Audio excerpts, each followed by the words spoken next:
Hello भक्तों, राधे राधे, हर हर महादेव। तो भक्तों, आज हम फिर से एक शिव पुराण की कथा लेकर आए हैं, तो वीडियो पूरा अवश्य देखें। तो भक्तों, शिवलिंग के पीठ स्पर्श की हुआ प्रसाद या श्रीफल क्यों नहीं खाना चाहिए, प्रसाद के रूप में क्यों नहीं ग्रहण करना चाहिए, तो वीडियो पूरा अवश्य देखें। तो चलिए सुनते हैं गुरु जी के द्वारा। अगर वीडियो आपको पसंद आए तो चैनल को सब्सक्राइब और वीडियो को लाइक अवश्य करें। राधे राधे, हर हर महादेव।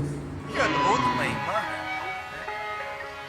शिवालय दर्शन करने की महिमा है, शिव जी की परिक्रमा करने की अद्भुत महिमा है, शिव जी को प्रणाम करने की महिमा, साष्टांग प्रणाम करने की महिमा, शिव जी को दंडवत प्रणाम करने की महिमा है। और एक दूसरी बात, कभी भी फल फूल खाद्य द्रव्य लिंग और पीठ से दूर अर्पण करना चाहिए, लिंग और ऊपर अर्पण नहीं करना चाहिए। यहां क्या है कि ये श्रीफल भी पीठ के ऊपर रख देते हैं, फल फूंगी फल भी पीठ के ऊपर रख देते हैं। ये परंपरा ने लिंग और पीठ दूर तक सब कुछ दूर अर्पण करें। लिंग और पीठ को जो स्पर्श हो गया वो कोई ले भी नहीं सकता, वो भी खा भी नहीं सकता। यहां ज्यादातर मैंने देखा है फल भी पीठ के ऊपर रख देते हैं, फूंगी फल पीठ पर रखते हैं, श्रीफल भी पीठ पर। ऐसा नहीं होता। ये पीठ साक्षात शक्ति का स्वरूप है, माता जगदम्बा का प्रतीक है। और कहीं लोगों तो पता नहीं पीठ पर दीप भी रखते हैं। अरे पीठ पर दीप कैसे रखना चाहिए? नहीं नहीं, ये सब कुछ दूर रखिए, लिंग और पीठ। और कोई भी खाद्य द्रव्य लिंग और पीठ को स्पर्श हो गया तो शालिग्राम शिला संगत सर्वयाति पवित्रताम। ये खाद्य द्रव्य फूंगी फल फल आदि श्रीफल लिंग और पीठ को स्पर्श हो गया तो उनको भगवान शालिग्राम को स्पर्श करा दीजिए अथवा भगवान विष्णु जी को स्पर्श करा दीजिए। बाद में ग्राह्यम शिव नैवेद्यम, बाद में शिव नैवेद्य का ग्रहण कर सकते, खा सकते हैं। ऐसी बहुत सारी शिव महापड़ ग्रंथ में महिमा है। इसलिए आपका भला चाहते हैं तो ज्यादा से ज्यादा भगवान महादेव का पूजन अर्चन, उसका स्मरण करें। और मैंने पहले दिन कहा था कि सबको भगवान शिव के चरणों में प्रीति नहीं होती। बहुत जन्मों के पुण्य से भगवान महादेव को भगवान महादेव की भक्ति मिलती है, सबको नहीं मिलती। और बहुत लोग शिव की भक्ति करते हैं लेकिन लालची भक्ति करते हैं, व्यभिचारिणी भक्ति करते हैं। हमने कुछ महात्म्य बता दिया तो अब दौड़ते दौड़ते जाते, क्यों? अपनी कामना की पूर्ति के लिए, अपनी लालच वृत्ति पूर्ति करने के लिए आप महादेव की भक्ति। ऐसा नहीं, शिव भक्त उनको कहा गया है कि संपूर्ण महादेव को समर्पित है। भगवान शिव के प्रति कुछ भी लेना देना नहीं। कभी भगवान शिव जी को शिकायत भी नहीं करते, कभी नहीं, कभी नहीं। शिव महापड़ में भगवान महादेव की भक्ति ऋषि मुनियों ने की, उसका बहुत सारा वर्णन है। और सभी ऋषि मुनियों ने कहा, महादेव जी हमने जीवन पर्यंत आपकी उपासना की है, लेकिन हमारा सबसे बड़ा एक दुर्गुण रहा। देखो जरा ऋषि मुनियों की विचारधारा तो जरा देखिए। ऋषि मुनियों ने कहा हमारा सबसे बड़ा दुर्गुण। महादेव ने कहा मैंने तो कभी आप में दुर्गुण देखा ही नहीं, आप बताइए आप में क्या दुर्गुण है? तब ऋषि मुनियों ने क्या कहा, भगवान कभी कभी हम आपको भूल जाते थे, कभी कभी एक पल के लिए आप हमारे से छूट जाते थे, ये हमारा सबसे बड़ा दुर्गुण। देखो तो सही, विचारधारा तो देखो, कभी कभी एक पल के लिए हम आपको भूल जाते थे, ये हमारा दुर्गुण रहा है। और हम लोग याद करने के लिए प्रयास करते हैं, चलो भगवान को याद करेंगे, ये कोई जीवन है? हर पल हमारे विचारों पर, हमारे विचारों के तरंग पर, हमारे जीवा पर, हमारे मानस पर भगवान शिव रहना चाहिए। शिव को याद करने के लिए कोई प्रयास नहीं करना पड़ना चाहिए, है ना? ऋषि मुनियों ने कहा भगवान हम कभी कभी एक पल के लिए आपको भूल जाते थे, वो मेरे जीवन का सबसे बड़ा दुर्गुण रहा। महादेव ये बात सुनकर बहुत प्रसन्न हुए और स्वयं शिव ने कहा, हे ऋषि मुनियों, आपके मन में कोई इच्छा हो तो आप मांग सकते हैं। तब सभी ऋषि मुनियों ने कहा भगवान हमने कभी आपके पास से कुछ मांगने की इच्छा प्रकट ही नहीं की, और सच्चा शिव भक्त कभी भगवान महादेव के आगे कुछ मांगता ही नहीं है, कभी नहीं। ऐसी तो बहुत सारी कथाएं हैं, और ये कथा में सभी कथा नहीं हो सकती ना। ऋषि मुनियों ने कहा भगवान कभी मांगने की इच्छा तो नहीं की है, लेकिन आप आज मांगने के लिए कह रहे हैं, तो भगवान अब जर्जरित शरीर तो हो रहा है, सूर्य अस्त हो रहा है, सूर्य डूब जाएगा, अंधेरा सा जाएगा, और अंधेरे में दीप की जरूर रहेगी, प्रकाश रहेगा। भगवान आप ज्योति हैं, हमारे जीवन को उज्जवल करे महादेव। भगवान शिव ने कहा ऋषि मुनियों जो आपके मन में इच्छा हो। तब शिव महापड़ अंतर्गत सभी ऋषियों ने भगवान शिव के आगे एक ही कामना की, भगवान हम एक भाव व्यक्त करना चाहते हैं। अब तो सूर्य अस्त होने की तैयारी है, कभी सूर्य अस्त हो जाए, कभी आंख बंद हो जाए, पता नहीं महादेव। इससे पहले कुछ कामना करना चाहते हैं महादेव। ये जन्म तो बड़ा दिव्य रहा हमारा, आपकी भक्ति करी, पूजा अर्चना, आपका बहुत भजन किया भगवान, इसमें भी बहुत सारी कमियां रहेगी महादेव जी, पर ये कामना है महादेव। तब शिव ने कहा बोलिया, सभी ऋषियों ने कहा भगवान दूसरा जन्म मिले तो ऐसे परम शिव भक्त कोई माता पिता हो, जिनके कुल देवता महादेव हो, जिनके इष्ट देवता भगवान महादेव हो, जिनकी कुल की परंपरा में महादेव जी आपकी भक्ति हो रही है, ऐसे महादेव शिव भक्त माता पिता के वहां हमारा दूसरा जन्म होना चाहिए। बस इतनी कामना हमारी है। कितनी सुंदर बात की है। और शिव महापड़ ग्रंथ का श्लोक है, ध्यान दीजिए, सुनिए जरा। कूले मम महादेव। कितनी सुंदर बात। हमने कभी मांगा ऐसा? हमने तो क्या मांगा, संसारिक तुच्छ वस्तु मांगी हमने तो। ये काम कर दीजिए मेरा, ये काम कर दीजिए मेरा, ये काम कर दीजिए। भगवान के आगे हम क्या व्यवहार करते हैं? आत्म कल्याण के लिए तो कभी भाव प्रकट नहीं किया। भगवान हमारा जन्म, अरे भगवान को कभी आभार भी व्यक्त नहीं किया। कभी भगवान को कहा प्रातःकाल ब्रह्म मुहूर्त में उठकर भगवान बहुत आभार व्यक्त करते, आपने हमको इतना सुंदर मानव जीवन दिया है?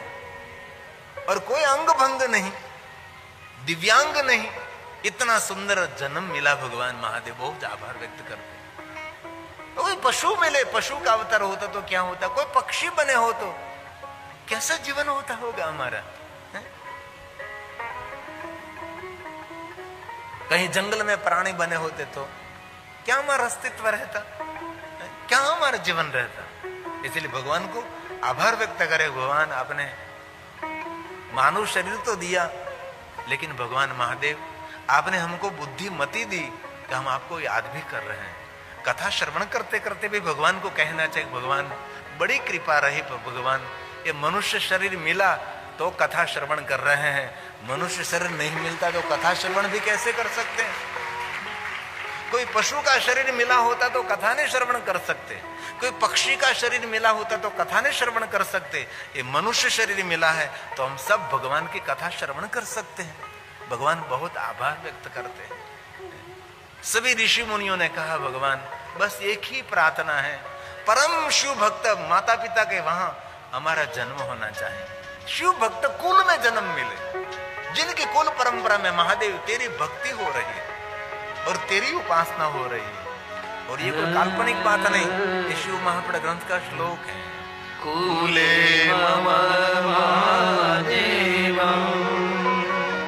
भजनम नेयस्तु सर्वदा। जिन कुल में महादेव तेरी भक्ति हो रही है, ऐसे शिव भक्त कुल में जन्म मिलना चाहिए। और शिव भक्त कुल में जन्म मिले और मिलने के बाद भगवान महादेव तेरी भक्ति से वंचित नहीं करना, बार बार तेरे भजन करने का अवसर मिले, महादेव जी आपकी सेवा करने का अवसर मिले। क्या ऋषि मुनियों ने मांगा? आपकी सेवा करें, भगवान महादेव आपका भजन करे और आपकी भक्ति मिले, महादेव आपके प्रति हमारा प्रेम रहे। जब शंकर भगवान विष्णु पत्नी लक्ष्मी को मिले थे, ध्यान दीजिए, महादेव स्वयं विष्णु पत्नी लक्ष्मी, क्योंकि लक्ष्मी जी महादेव जी के परम भक्त हैं और लक्ष्मी जी को शिव भक्ति का मार्गदर्शन भगवान श्री हरि विष्णु जी ने किया और भगवान विष्णु ने अपने कर कमलों के द्वारा स्फटिक शिवलिंग लक्ष्मी जी को दिया। विष्णु पत्नी लक्ष्मी स्फटिक शिवलिंग का पूजन करती हैं और प्रातःकाल मध्याह्न संध्या निरंतर स्फटिक शिवलिंग की उपासना करती है और एक हृदय से प्रार्थना। समाज में स्फटिक शिवलिंग नहीं मिलता है, क्रिस्टल का मिलता है, इसलिए कहीं बहुत पैसा देकर कहीं लिंग खरीदना नहीं है, कहीं नहीं, और बहुत बड़ा पैसा देकर कहीं से रुद्राक्ष भी नहीं खरीदना है, क्योंकि रुद्राक्ष भी आजकल समाज में सही नहीं मिल रहा है, इसलिए बहुत बड़ी कीमत बहुत बड़ा पैसा देकर नहीं, उसकी एक संस्थान होती है, इस संस्थान में से लेना चाहिए। इसलिए इस बातों पर ध्यान रखें, कोई प्रभाव में आकर ऐसा नहीं करना चाहिए। स्फटिक शिवलिंग कहीं नहीं मिलता, बहुत कम, हमारे खंभात में मिलते हैं, कहीं कहीं जगह वहां भी कांच के मिल जाते हैं, इसलिए क्रिस्टल का शिवलिंग मिलता है, इसलिए सही शिवलिंग मिलना बहुत मुश्किल है। भगवान विष्णु जी ने लक्ष्मी जी को शिव भक्ति दी और लक्ष्मी जी महादेव की भक्ति कर रहे थे और महादेव मिले और महादेव ने कहा लक्ष्मी कुछ मांगी। लक्ष्मी जी ने एक ही बात मांगी, महादेव मेरे हृदय में आपकी भक्ति रहे, बस और कुछ भी नहीं चाहिए। और विष्णु भगवान में मुझे, विष्णु के चरणों में मुझे प्रेम रहे। लक्ष्मी जी ने महादेव के पास से क्या मांगा, मेरे हृदय में महादेव आपकी भक्ति रहे और विष्णु जी के चरणों में मेरा प्रेम रहे। और दूसरी बात, भगवान शिव जी की पत्नी सती दक्ष यज्ञ में अपना शरीर त्याग कर रही थी, तब दक्ष की पुत्री सती, शिव जी की पत्नी सती दक्ष यज्ञ में अपने शरीर छोड़ रही थी, तब भगवान श्री हरि को प्रार्थना कर रहे थे कि हरि मेरा संपूर्ण प्रेम, मेरी संपूर्ण भक्ति महादेव में रहे, महादेव में रहे। दक्ष की पुत्री सती और शंकर जी की पत्नी सती विष्णु के आगे मांग रहे कि मेरा संपूर्ण प्रेम महादेव के चरणों में रहे। सती मरत हरिसन बरु मागा, जन्म जन्म शिव पद अनुराग, महादेव के चरणों में मेरा प्रेम रहे। इसलिए मांगना तो ये चाहिए कि भगवान आपके चरणों में हमारी भक्ति रहे, आपके मेरे हृदय में आपके प्रति हमारा प्रेम रहे और महादेव आपकी सेवा करने का अवसर मिले। और बहुत दिल से कहता हूं, इस कथा आयोजन में जिन्होंने सेवा की है, किसी ने नोंद ली नहीं ली, किसी ने देखा नहीं देखा, लेकिन मेरा महादेव आपको देख रहा है कि आप कैसी सेवा कर रहे हैं और कथा में आपका भाव क्या है, ये महादेव स्वयं देख रहा है ना, क्योंकि शिव जी तो भाव भावा कर्म शिवम। कथा में सेवा कर रहे हैं, आपका भाव क्या है, आपके भाव में समर्पण है कि स्वार्थ है, ये भी भगवान देख रहा है। इसलिए ऋषि मुनियों ने कहा भगवान कुले मम महादेवम, शिव भक्त कुल में जन्म मिले और आपकी भक्ति मिले। कुले मम महादेवम भजनम तेस्तु सर्वदा मा भूतस्य कुले जन्म यत्र त्वं नहीं देवता। ये पंक्ति समझिए जरा, क्या कहा ऋषि मुनियों ने, अन्य देवताओं की नहीं, आपकी भक्ति। अंतिम पंक्ति सुनिए, यत्र त्वं नहीं देवता, यत्र त्वं नहीं देवता। ये महादेवी की भक्ति की महिमा है। आज से 30-35 साल मैं जब छोटा था, मेरे गांव में शिवालय में कोई आता ही नहीं था, शिवालय हमारे खाली पड़ा रहता था, बहुत कम लोग शिवालय जाते थे, क्योंकि शिव धर्म का प्रचार प्रसार ही बहुत कम हो गया था, बहुत कम। और हम भी जहां तहां देखते थे, कोई शिव जी की महिमा सुना है, कोई कहीं दूर दूर तक शंकर जी की महिमा नहीं सुना रहा था, दूर दूर तक नहीं। हमने 30-31 साल पहले जब कथा में प्रवेश किया, मुझे भी शिव कथा सुननी थी कि मुझे तो महादेव की कथा सुनावे, महादेव की कथा मुझे सुननी थी। कोई दूर दूर तक शिव कथा कहने वाला कोई वक्ता नहीं था। और इतने सालों की आज मेहनत, लगातार आस्था टीवी के माध्यम से मैं कथा गाता रहा, देश देशांतर लगातार शिव कथा गाता रहा। आज अपने को श्री भागवताचार्य कहने वाले भी महादेव की कथा कर रहे हैं। अपने को कहते भागवताचार्य, लेकिन कथा महादेव की करते हैं। जिन्होंने कभी शिव महापुराण देखा भी नहीं था, कभी कहा भी नहीं था, कभी उसने सपने में भी नहीं देखा था, आज सब शिव कथा गा रहे हैं। एक कथा का प्रभाव बड़ा है। और महादेव की कथा गाते गाते मेरा जीवन हो गया। इतने साल मेरी बीत गए, ऐसे ही लगातार महादेव की कथा गाता रहा। इसी कल को लड़का कह रहा था पंच केदार, पंच केदार बहुत कठिन है, एक केदार नहीं, पंच केदार।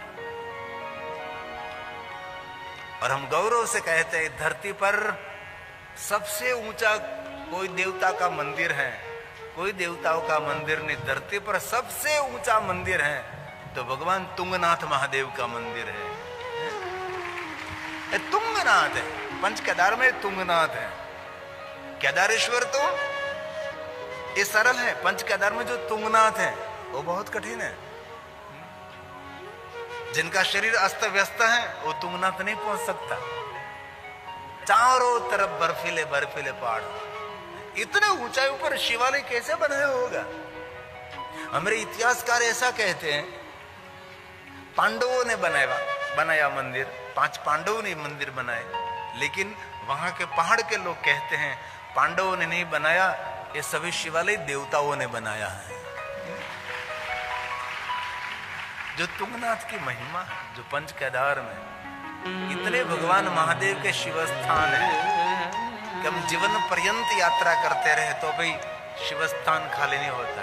और आपके पास यहाँ उज्जैन है, शिवप्रिया शिवपुरा नदी के तट पर अवंती नगरी, जिनका आनंद का कोई अंत नहीं।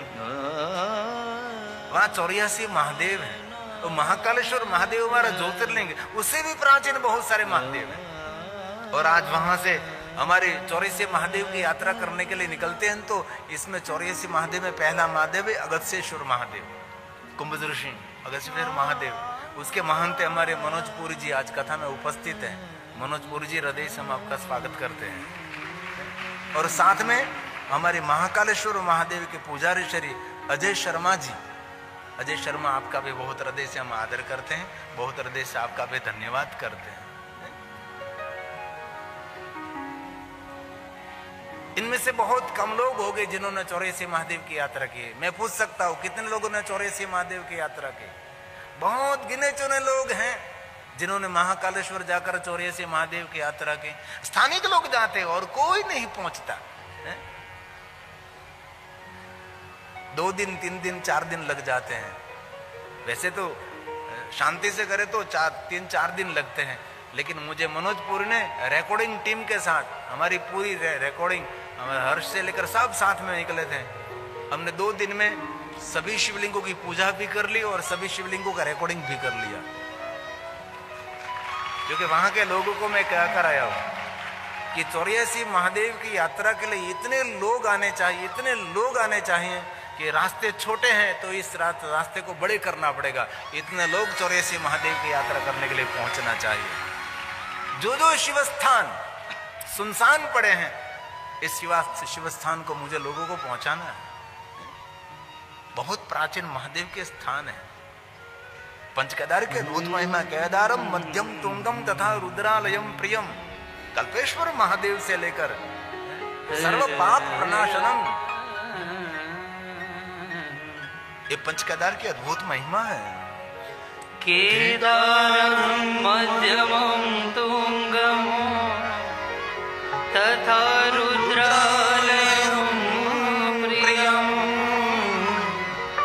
कल्पकं च महादेवी सर्वपाप प्रणाशनम्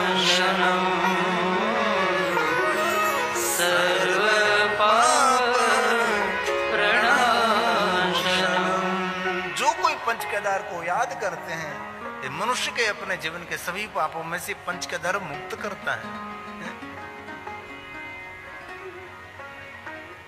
और ये पंच केदारों की उपासना उखी मठ में होती है ना, जहां राम के पूर्वज मंदता ने तपस्या की थी और ओमकार स्वरूप में भगवान मिले थे, इसलिए वह ओमकारेश्वर महादेव का बहुत प्राचीन शिव जी का स्थान है। वह वाराही देवी का भी स्थान है और काल भैरव का स्थान भी है। उखी मठ से तुंगनाथ महादेव जा सकते हैं। उखी मठ का सही नाम है उषा मठ। असुरों में महादेव का परम भक्त हुआ बाणासुर, जिन्होंने 1000 हाथ से महादेव की पूजा की थी। आप बाणासुर की शिव भक्ति का वर्णन करो ने तो रावण की शिव भक्ति कम लगेगी, लेकिन रावण की शिव भक्ति ज्यादा वर्णन हुई, ज्यादा प्रचार प्रसार हुआ, लेकिन बाणासुर ने कम महादेव की उपासना नहीं की है। निरंतर शिव की उपासना में बाणासुर रत रहता था।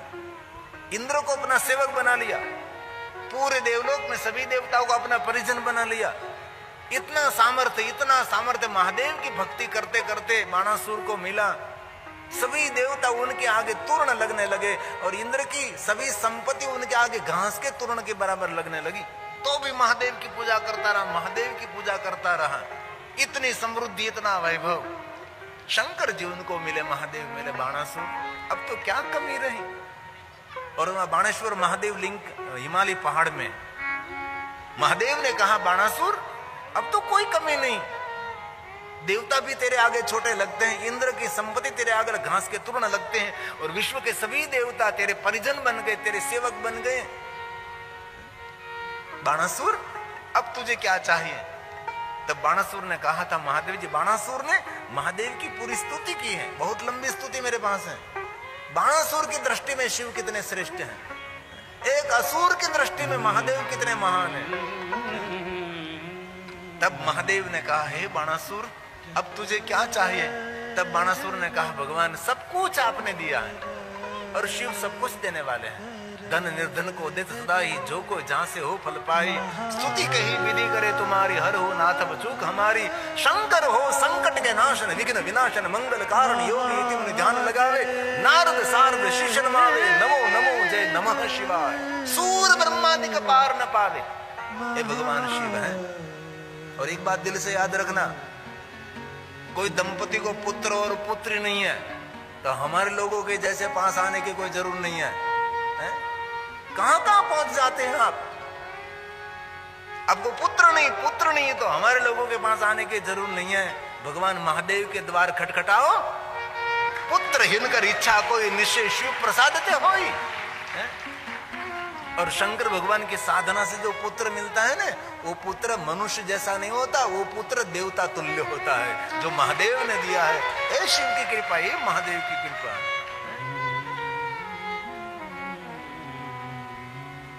गजे कर्ण कल्पम, गजे कर्ण कल्पम, तांडव रुद्रनादम। ये पंचकेदार की उपासना है। मदन शमन कर्णौ, मर्दने मद महेशो, महेश्वर नरकपति नामा, तारणे तुंगनाथम। जयति जय जय ज्योतिर्लिंग केदारनाथ। जयति जय जय ज्योतिर्लिंग केदारनाथ। मेरे पास केदारेश्वर महादेव कथा आयोजन के लिए 2 जजमान हैं। हमारे वापी में एक सुरेश भानुशाली बहुत समय से संकल्प करके बैठे हैं केदारेश्वर महादेव को कथा करने। हम बहुत समय पहले 7 दिन हमने कथा की थी केदारेश्वर महादेव में। अरे मैंने कहा फिर भी करेंगे, लेकिन अभी रोपवे का परमिशन मिल गया है, पूरा रोपवे शुरू हो जाए। रोपवे शुरू होने के बाद जरूर भगवान केदारेश्वर महादेव के सानिध्य में हम भगवान महादेव की कथा करेंगे, क्योंकि वहां रहना बहुत कठिन है। इसलिए पंच केदार की यात्रा, और शरीर आपका सशक्त है ना, इसी समय में यात्रा कर लेनी चाहिए। जर्जरित शरीर होने के बाद कोई यात्रा नहीं होती। केदार लिंगम, चौदार लिंगम, केदार लिंगम, चौदार लिंगम। भगवान केदारेश्वर महादेव जैसा कौन उदार हो सकता है? श्री शूलपाणि भव के दुख में से दूर करने वाला हे भगवान केदारनाथ। केदार पीठे सुर पूजिता।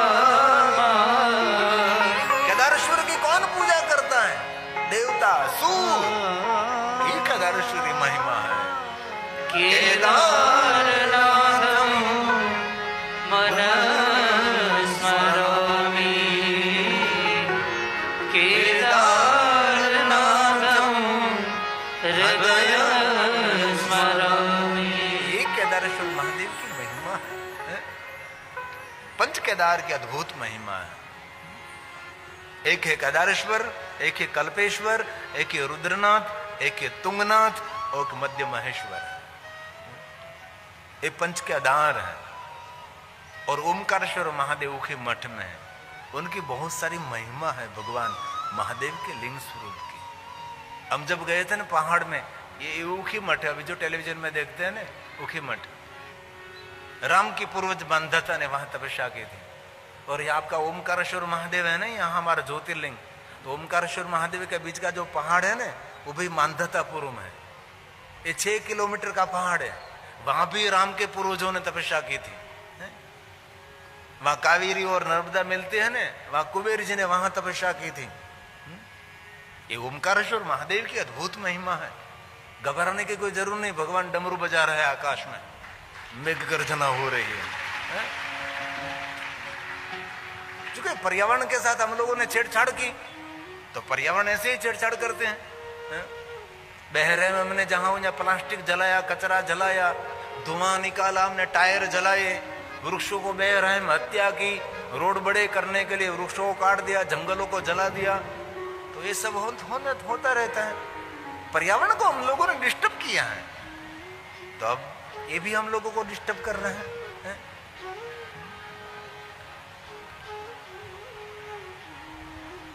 लेकिन भगवान महादेव को प्रार्थना करें, भगवान शिव रक्षा करें। लेकिन ये डोम पूरा सुंदर बनाया है, अंदर कहीं पानी आने वाला नहीं। इतना सुंदर पक्का है, जर्मन डोम है। इसलिए मेरे शिव कथा आयोजक सभी ने मिलकर ऐसी व्यवस्था की, कोई बारिश आवे तो कोई तकलीफ न पड़े, इसलिए अंदर कोई पानी नहीं आएगा। लेकिन सब अपने अपने सावधानी रखें, अपने अपने ध्यान रखें। कोई बारिश का ऐसा वातावरण बने तो मुझे आप जरूर कह सकते हैं। नहीं दूध, नहीं पंचामृत, नहीं कोई गन्ने का रस, नहीं कोई फलों का रस। और याद रखना, जो चढ़ाते सब पात्र में एकत्र करना पड़ता है, धरती पर गिरना नहीं चाहिए। ये अभिषेकों की परंपरा है। ये सब औषधि है। ये सब भगवान शिव के प्रसाद स्वरूप में लिया जाता है। हम लोग जो करते हैं सब कुछ नाली में चला जाता है, ये नहीं है। महादेव को गंगा जल चढ़ा तो सभी कामना की पूर्ति। मैं नहीं कहता, भगवान व्यास जी बोलते हैं। धारा गंगा जल शिव, शिव जी को गंगा जल चढ़ावे तो मुक्ति मुक्ति फल प्रदा। एता सर्वाश्चय प्रोक्ता मृत्युंजय समुद्भवा। मृत्युंजय समुद्भवा।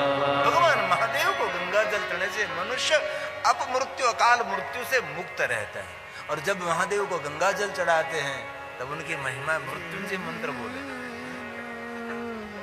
कोई भी बोल सकता है। और भगवान शिव जी के मंत्र स्तोत्र बोलने में कुछ भी गलती हो जाए, भगवान शिव हमेशा सुखद फल देता है। मेरा महादेव किसी को दुख नहीं देता। दुख हरने का देव है, देने का दुख नहीं, देव नहीं। इसलिए मृत्युंजय हम साथ में बोलेंगे, साथ में गाएंगे, भाव निकालेंगे, हृदय के उद्गार निकालेंगे। मृत्युंजय महादेव। हम सबको कंठस्थ हैं, हम सबको कंठस्थ हैं। ओम मृत्युंजय महादेव त्राहि माम शरणागतम जन्म मृत्यु जरा व्याधि पीड़ितम कर्म बंधने। कर्मों के बंधनों में से कोई मुक्त नहीं कर सकता, लेकिन महादेव का भजन करो तो महादेव जी जन्म जन्मांतर के कर्मों के बंधनों में से मुक्त करने वाला देव भगवान शिव है, भगवान महादेव। तो क्या करूं शिव परिवार में कथा करता रहूं कि कुछ निर्णय लें?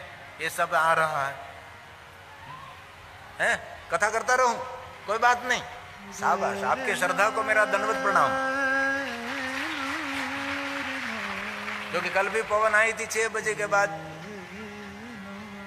और एक भाई, मुझे नाम तो मुझे याद नहीं रहा था, पूरा मंडप पंडाल का सब कुछ सेवा दिन रात यहाँ रहकर पूरा पंडाल संभाल रहे हैं। सुबह मिलने के लिए आया था युवान, कहे नाम तो याद नहीं रहा कि कथा में जो बैठा है तो अपने स्थान पर खड़े हो। सुबह मुझे मिलने के लिए आया तो 2-3 व्यक्ति ने मुझे परिचय कराया, बाबू ये पूरे पंडाल की व्यवस्था ये लड़का देख रहा है। धन्य है भाई, बहुत हृदय से आशीर्वाद है। कहीं नहीं है, काम करता होगा कहीं। कितनी सुंदर मिट्टी की महक आ रही है, ये है मेरे भारत की महक है,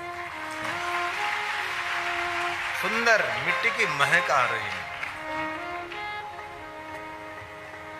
और एक बात दूसरी याद रखें, महादेव के सन्मुख जाकर भगवान कार्तिक को कभी भूलना नहीं। शिव महापड़ ग्रंथ में का स्कंदो माह सहित शंभो, भगवान शिव के सामने पुत्र कार्तिक को याद कर ले। बहुत लोग भूल जाते हैं कार्तिक भगवान को। भगवान शंकर जी, मां पार्वती और कार्तिक भगवान और गणेश जी, शिव जी के सामने किसको याद करना चाहिए? बाद में शिव पूजा होती है ना, काल भैरव जी को याद करना चाहिए। महादेव के जितने भक्त हैं उसके रक्षक काल भैरव हैं। गंगा माता को याद करना चाहिए, भगवान कार्तिक को याद करना चाहिए, गणेश जी तो विराजमान है। इसलिए जब शिव जी के दर्शन करने के लिए जाओ तब स्कंदो सहितं शंभो, भगवान शिव के सामने भगवान कार्तिक को याद करने से कोई भी क्षेत्र में विजय मिलती है। जो नित्य भगवान कार्तिक को याद करते हैं ना महादेव के सन्मुख, तो कभी कहीं जगह पर उसका पराजय नहीं होता। भगवान कार्तिक विजय देते हैं, देवताओं के सेनापति हैं। इसलिए महादेव के सन्मुख भगवान कार्तिक को याद करने की महिमा है। इसलिए भगवान व्यास जी ने गाया, स्कंदो मां सहितं शंभो, संपूज्य विनाश यत् फलं लभते तद् वदामि यथा श्रुतम्। तद वदामि यथा श्रुतम्। भगवान महादेव के सन्मुख भगवान गणेश, भगवान कार्तिकेय और मां भवानी को याद करने के क्या पुण्य है, उसकी अद्भुत महिमा है। अत्र भुक्त्वा अखिलान सौख्यम, उसको दुनिया का सभी सुख मिलेगा। जो भगवान शिव के सामने कार्तिकेय, गणेश जी, माता भवानी, गंगा जी, काल भैरव जी को याद करते हैं, क्या सुख मिलेगा? पुत्र पौत्रादि भी शुभम, पुत्र मिलेगा, पौत्र मिलेगा, सबका शुभ होगा। और कहा ततो याति महेशस्य, अंत में भगवान शिव जी के लोक में उसकी गति होगी। इसलिए हम सब भगवान महादेव की साधना करें, महादेव की उपासना करें। सभी जीवन की कामना की पूर्ति के लिए जरूर शिव की साधना कर सकते हैं। राजा दशरथ ने गुरु वशिष्ठ महाराज को पूछा कि गुरु वशिष्ठ महाराज, आप जानते हैं हमारे कोई पुत्र नहीं है, तो आप कुछ मार्गदर्शन कर सकते हैं? तब गुरु वशिष्ठ महाराज ने राजा दशरथ को कहा, दशरथ जी, आपकी कुल परंपरा में तो महादेव है, आपके पूर्वज सभी शिव जी की उपासना करते थे, और आप विशेष प्रकार से पार्थेश्वर महादेव का पूजन करें।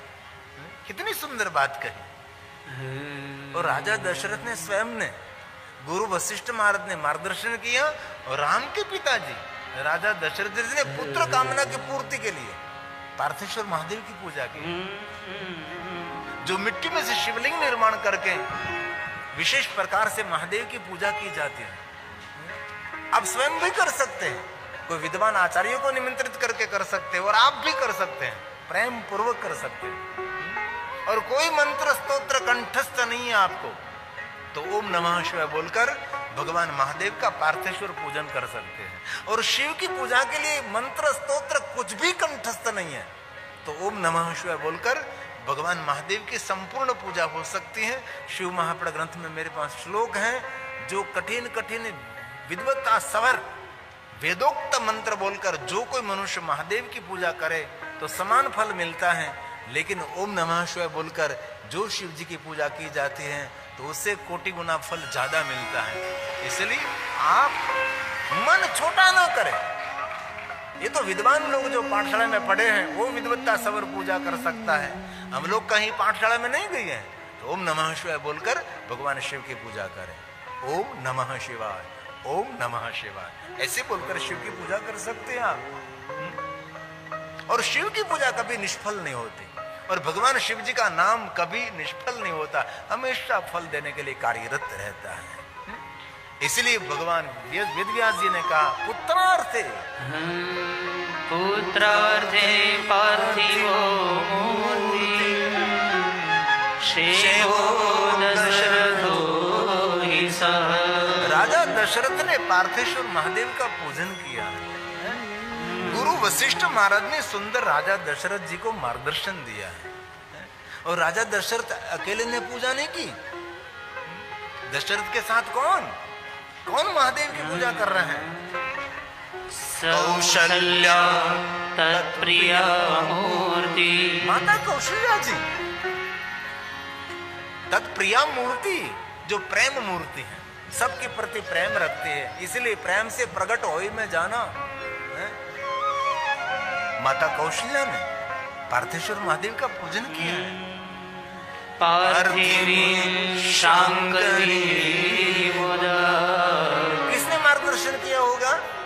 ऋष्य शृंग समाधिष्ठा, श्रृंगी ऋषि ने माता कौशल्या को मार्गदर्शन किया। मां आप पार्थेश्वर महादेव का पूजन करें। श्रृंगी ऋषि जो रामचरितमानस में आता है, राजा दशरथ जी, माता कौशल्या जी, और साथ में कौन? सुमित्रा च शिवं प्रीत्या, सुमित्रा जी, वो तो पहले से महादेव के परम भक्त रहे। सुमित्रा जी ने किसी को कहा नहीं कि सुमित्रा जी महादेव की भक्ति करो, नहीं नहीं, वो तो स्वयंभू महादेव की भक्त रही है। सुमित्रा सबके साथ मित्रता का भाव, और माता कौशल्या सबके प्रति निस्वार्थ प्रेम। राजा दशरथ, माता कौशल्या जी, माता सुमित्रा जी, और साथ में कौन? कैकेयी नृपवल्लभा, राजा दशरथ की पत्नी कैकेयी नृपवल्लभा, राजा की बहुत प्यारी माने थी। नृपवल्लभा, राजा को प्यारी रानी कैकेयी जी, उन्हें पर भगवान महादेव का पूजन किया है। और पार्थेश्वर महादेव शिव भक्ति के फल स्वरूप भगवान स्वयं शिव जी ने श्री हरि को कहा कि हरि राजा दशरथ के आंगन को पावन करे और सुंदर अद्भुत लीला करें। और हर पल महादेव की आज्ञा का अनुसरण करने वाले श्री हरि भगवान विष्णु जी राजा दशरथ के आंगन में 4 रूप में प्रकट हुए हैं। शिव महापुराण ग्रंथ में कहा 4 स्वरूप में प्रकट हुए श्री हरि, चतुरूपेश्चो, 4 रूप में। ततः शिवाज्ञया तस्मात्, भगवान महादेव की आज्ञा का अनुसरण किया। भगवान राम, भगवान लक्ष्मण जी, भरत और शत्रुघ्न, आज्ञा किसने की? भगवान शंकर जी ने। और राम जी तो स्वयंभू महादेव के भक्त है ना। भगवान राम ने किसी ने मार्गदर्शन नहीं किया कि राम जी महादेव की भक्ति करें, नहीं नहीं, राम का तो निजी सहज स्वभाव है। भगवान प्रभु श्री राम जी सहज शिव भक्त थे, और इस दुनिया में बहुत ऐसे लोग हैं जो सहज महादेव के भक्त हैं। उसको कहना नहीं पड़ता तो महादेव की भक्ति कर, उसको प्रेरित नहीं करना पड़ता तो शिव की उपासना कर, वो तो स्वयंभू महादेव के भक्त है। और एक बात कहूं, आपके कुल में कोई सहज महादेव का भक्त बालक जन्मे तो समझ लेना चाहे आपके कुल का उद्धार करने के लिए वो बालक आया है। ये कोई सामान्य बालक नहीं है, बहुत जन्मों का पुण्य लेकर आया है। ये बात विष्णु जी ने देवताओं को कही, ये सभी श्लोकात्मक मेरे पास है। स्वयं विष्णु जी ने कहा, देवताओं किसी कुल में ऐसा बालक जन्मे तो समझ लेना चाहिए वो बालक कोई मुक्त आत्मा है, कोई पवित्र आत्मा है। इस कुल का उद्धार करने के लिए इस कुल में इस बालक ने जन्म लिया है, जो सहज महादेव का भक्त है।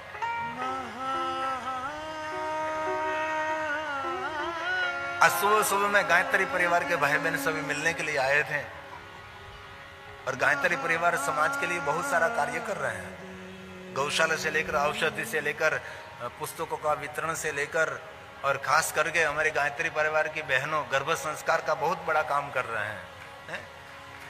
जिस नारी के पेट में बच्चा है तब उसको क्या खाना चाहिए, कैसे रहना चाहिए, कैसे उसका रहन सहन होनी चाहिए, गर्भ संस्कार, ये बहुत बड़ा काम कर रहे हैं।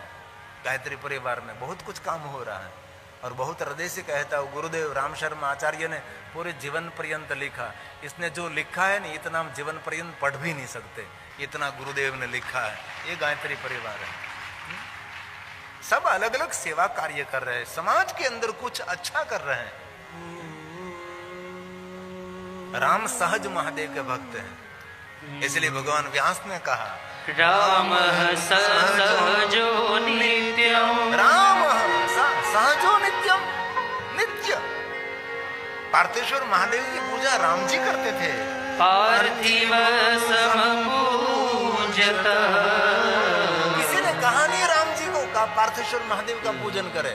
राम जी सहज पार्थेश्वर महादेव का पूजन करते थे, और भगवान राम रोज बाल में भस्म का त्रिपुंड करे, भस्म रुद्राक्ष धारी च, बाल में भस्म का त्रिपुंड, और राम जी रुद्राक्ष को धारण करते थे। और राम जी का स्वभाव